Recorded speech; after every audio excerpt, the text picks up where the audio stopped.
ഇതൊരു സിസ്റ്റത്തിന്റെ മാത്രം പ്രശ്നമാണോ? അതല്ല, നിലമ്പൂർ വിഷയവുമായി ബന്ധപ്പെട്ടാണ് പോലീസിന്റെ മൊറൈലിനെ കുറിച്ച് സംസാരിച്ച് തുടങ്ങിയത്. പോലീസിന്റെ മൊറൈൽ തകർക്കരുത് എന്നത് കുപ്പുസ്വാമിയുടെ കൊലപാതകം മുതൽ, ഏറ്റുമുട്ടൽ എന്ന പേരിൽ വന്ന കൊലപാതകം മുതൽ ഒരു 8ഓളം കൊലപാതകങ്ങൾ ആ കാലഘട്ടത്തിൽ ഉണ്ടാവുന്നുണ്ട്. പക്ഷെ ആ കാലഘട്ടത്തിലൊന്നും ഇത്രയും വ്യാപകമായ ചർച്ചയുണ്ടാവുന്നില്ല, കൊലപാതകമായിട്ട് പോലും. ഇപ്പോൾ നമ്മളീ കണ്ട കുറ്റകൃത്യങ്ങൾ തുലവും ഒരു ഗുരുതരമായ ആയുധം കൂടാതെയുള്ള പരിക്കേൽപ്പിക്കലാണ്. പഴയ ഇന്ത്യൻ പീനൽ കോഡിലാണെങ്കിൽ 325 വരുന്ന ഒരു കുറ്റകൃത്യം, 7 വർഷം വരെ ശിക്ഷ കിട്ടാവുന്ന ഒരു കുറ്റകൃത്യം. പക്ഷേ എനിക്ക് തോന്നിയത് പലപ്പോഴും ഹേമ കമ്മിറ്റി റിപ്പോർട്ടിലെ പോലെ തന്നെയാണ് ഈ വിഷ്വൽ മീഡിയ വന്നതോടുകൂടി, CCTV ദൃശ്യങ്ങൾ വന്നതോടുകൂടിയാണ് കുറേയധികം പേർ ധൈര്യസമേതം പോലീസിന് കംപ്ലൈൻറ്റ് കൊടുക്കാൻ തയ്യാറായിട്ട് മുന്നോട്ട് വരുന്നത്. അതല്ലെങ്കിൽ അവർക്ക് പോലീസിൻ്റെ ഈ ഉയർന്ന മൊറൈലിൻ്റെ പേരിൽ അവർക്ക് ഭയം ഉണ്ടാകുമായിരുന്നു. എനിക്ക് തോന്നിയത് സുപ്രീം കോടതിയുടെ ഇടപെടലാണ് ഈ കാര്യത്തിൽ കുറേ അധികം ജനങ്ങൾക്ക് അനുകൂലമായ ഒരു അവസ്ഥയിലേക്ക് എത്തിക്കുന്നത്. ആദ്യം നമ്മൾ അറസ്റ്റിനെ സംബന്ധിച്ച് DK ബാസുവിൻ്റെ കേസിലെല്ലാം ഉണ്ടായി, എങ്ങനെ അറസ്റ്റ് ചെയ്യണം, എവിടെയെല്ലാം രേഖപ്പെടുത്തണം, മറ്റുള്ള കുറേയധികം കാര്യങ്ങളുണ്ടായി. എങ്കിലും കാര്യങ്ങൾ അപ്പോഴും മുന്നോട്ട് പോകുന്നില്ല. പോലീസ് സ്റ്റേഷനിൽ അപ്പോഴും ഈ പറഞ്ഞ അടിച്ചു കൊല്ലലും എല്ലാം കെട്ടിത്തൂക്കലും എല്ലാം ഉണ്ടാവുന്നുണ്ട്.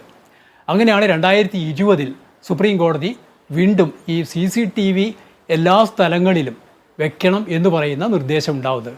ഞാൻ ഈ CCTVയുടെ വിഷയം എടുത്തു പറയാൻ കാരണം, നമ്മളിവിടെ പരിശോധിക്കേണ്ടത് മുകളിൽ നിന്ന് താഴോട്ടേക്കാണ്.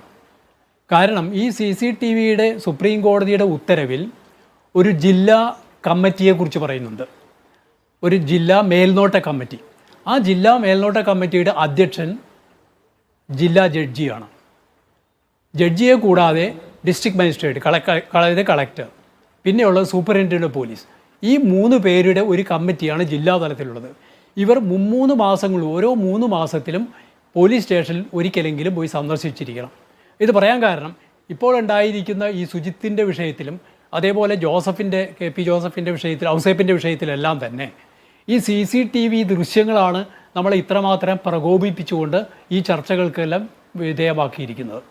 അപ്പോൾ ഈ 3 മാസത്തിൽ ഒരിക്കൽ പരിശോധന നടത്തേണ്ടിയിരുന്ന ഉദ്യോഗസ്ഥന്മാർ, ജില്ലാ ജഡ്ജി ഉൾപ്പെടെയുള്ള പോലീസ് സൂപ്രണ്ടൻറ്റ്, കളക്ടർ ഉൾപ്പെടെയുള്ളവർ അത് പരിശോധിച്ചിരുന്നുവെങ്കിൽ ഇത് ശ്രദ്ധയിൽപ്പെടുമായിരുന്നല്ലോ.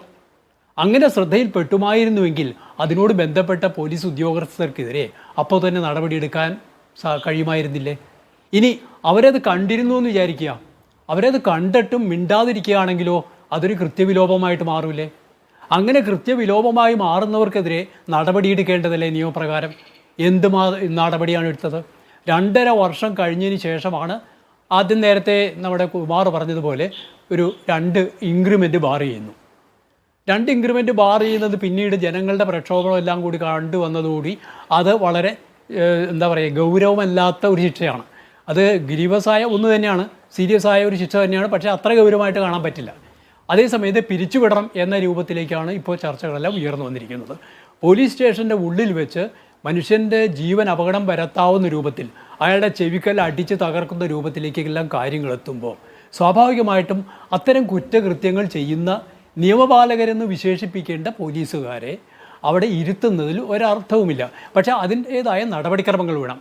അപ്പോൾ നടപടിക്രമങ്ങൾ തുടങ്ങേണ്ടത് പോലീസിൽ നിന്ന് മാത്രമല്ല, അവരെ നിരീക്ഷിച്ചു കൊണ്ടിരിക്കുന്ന, അവരെ സൂപ്പർവൈസ് ചെയ്തുകൊണ്ടിരിക്കുന്ന ജുഡീഷ്യറിയും കളക്ടറും അതോടൊപ്പം തന്നെ സൂപ്രണ്ട് ഓഫ് പോലീസ് ഉൾപ്പെടെയുള്ള വിഭാഗങ്ങൾ, അവരുടെ മുകളിലോട്ടുള്ള വിഭാഗങ്ങളും ഒരേപോലെ ഉത്തരവാദികളായി മാറുന്നു.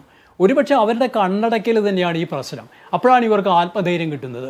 തങ്ങൾ എന്ത് ചെയ്തു കഴിഞ്ഞാലും തങ്ങൾക്ക് ഈ കാക്കി കുപ്പായം ഉള്ളിടത്തോളം, തങ്ങളുടെ ഈ പുള്ളിയുടെ പുള്ളി മാറ്റുന്നത് പോലെ ഞങ്ങൾക്കൊരു ജനമൈത്രി പോലീസെന്നോ മറ്റ് പേര് മാറ്റി കഴിഞ്ഞാൽ, മാതൃകാ പോലീസ് സ്റ്റേഷൻ എന്നൊക്കെ വെച്ച് കഴിഞ്ഞാൽ ജനങ്ങളുമായിട്ട് സൗഹാർദ്ദത്തിലെത്തും. ഇപ്പോൾ നമ്മൾ കാണുന്ന ട്രോളുകളുണ്ടല്ലോ, ഈ ഓണക്കാലത്ത് കണ്ട ട്രോളുകളെല്ലാം തന്നെ പരിശോധിച്ചാൽ കാണാം പോലീസിനെ ഏത് രീതിയിലാണ് ജനങ്ങൾ കാണുന്നതെന്ന്. പക്ഷേ അവിടെ നമ്മൾ മൊത്തം പോലീസിനെ കുറിച്ച് പറയുന്നതല്ല. പോലീസിലുള്ള ചെറിയൊരു വിഭാഗമായിരിക്കാം ക്രിമിനാലിറ്റി ഉള്ളത്. ഒരു 30% വരെയൊക്കെ ക്രിമിനാലിറ്റി ഉള്ളവരാണെന്നുള്ള പഠനങ്ങളെല്ലാം വരുന്നുണ്ട്.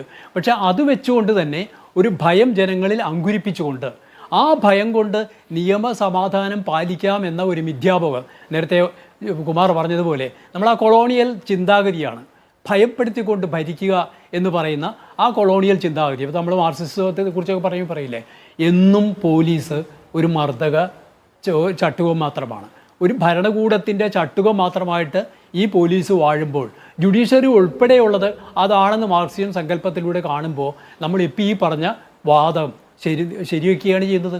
കാരണം കണ്ടിട്ടും കാണാതെ പോകുക. ഇപ്പോൾ നമ്മൾ ഒരു ജഡ്ജി അധ്യക്ഷനായ പോലീസ് കംപ്ലയിൻറ്റ് അതോറിറ്റിയെക്കുറിച്ചുള്ള സൂചിപ്പിക്കുകയുണ്ടായി. എന്താണ് കാര്യങ്ങൾ മുന്നോട്ട് പോകാത്തത്?